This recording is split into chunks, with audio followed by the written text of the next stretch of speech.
Looking at the Time magazine dated August 11th, 2008. Lots of good stuff. Time. I know some people say it's one of those liberal magazines. Well, I can't say it is. I can't say it isn't. I'm no expert on what's liberal or conservative. I'm conservative enough that I think we ought to put the paddle back in the school and back in the home. And I don't think there's any excuse for letting little kids have guns. Don't think it threatens the right of the populace to be armed at all, to insist that children don't have guns and go around killing each other, and not just say it, but get out and do something about it and take the guns out of the hands of kids. A lot of other things I'm conservative about too. But I guess I'm pretty liberal in that I do admire Bill and Melinda Gates. Admire that fellow that gave $20 million or billion or whatever it was to the Gates Foundation, because he recognized that that foundation was doing a good job and he could trust it to put his money to good use without him having to pay another staff and etc. and siphon off part of his money. Good people out there. Good capitalists. And here's Bill Gates talking about how to fix capitalism. Comes out with something he calls creative capitalism. Something that he hopes would do a miraculous thing. He and Melinda are great thinking people, and no doubt they've got a whole bunch of other people that they consult with. They're no dummies.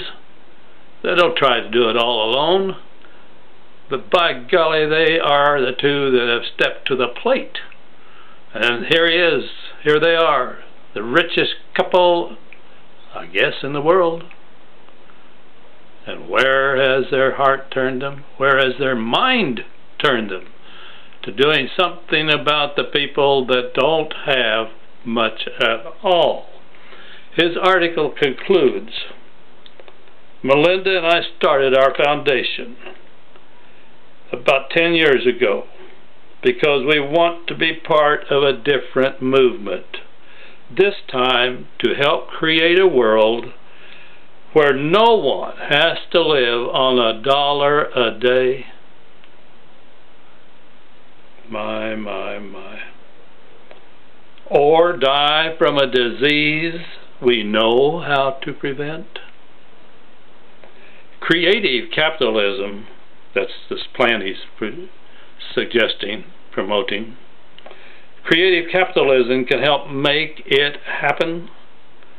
I hope more people will join the cause. Well, I'm not a Warren Buffett. I can't give any millions or billions to it.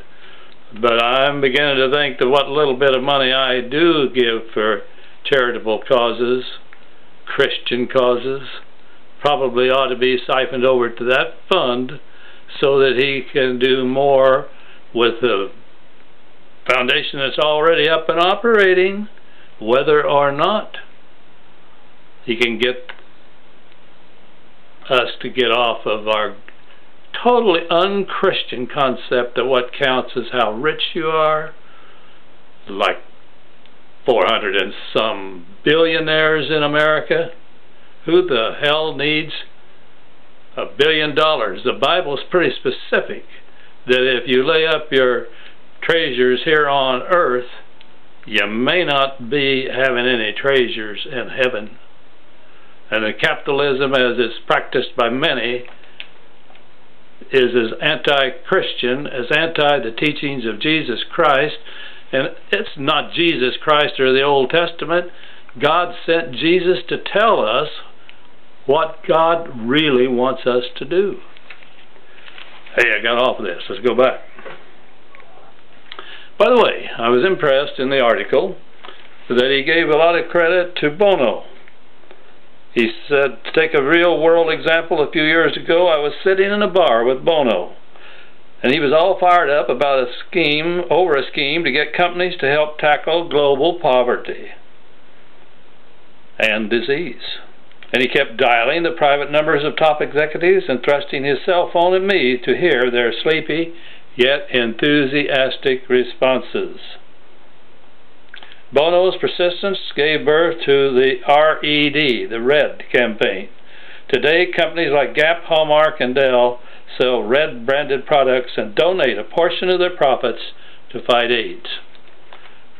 I like a man that's stepping up to the plate to do his very best to help the poor of the world, but he gives some credit to somebody else.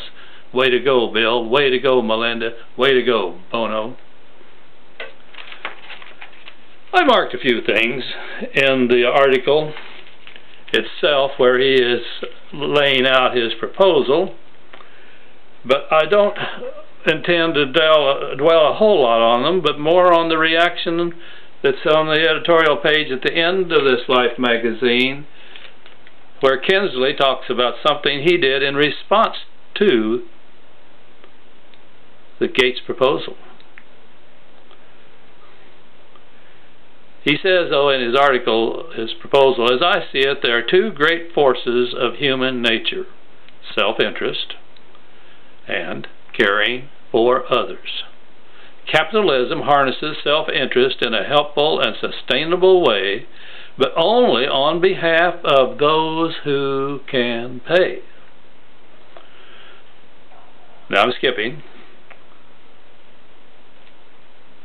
But the improvements will happen faster and last longer if we can channel market forces, including innovation that's tailored to the needs of the poorest, to complement what governments and non-profits do. We need a system that draws in innovators and businesses in a far better way than we do today.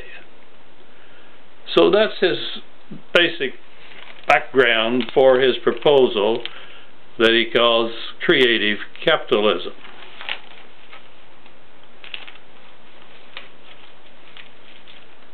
One other little thing from his article. He says, as a businessman, I have seen that companies can tap new markets right now, even if conditions aren't ideal. And as a philanthropist, I have found that our caring for others compels us to help people right now. The longer we wait, the more people suffer needlessly. There's also a little joke in there somewhere, and I skipped over it there. Talked about the economist that was walking with a friend, and he stepped over a $10 bill. And it's Bill's way of pointing out that sometimes we just don't see things. Our mind won't let us believe things. The economist stepped over the $10 bill. His friend said, hey, how come you didn't pick up the $10 bill? Well, he said, it wasn't there. If it had been there, somebody would have already picked it up.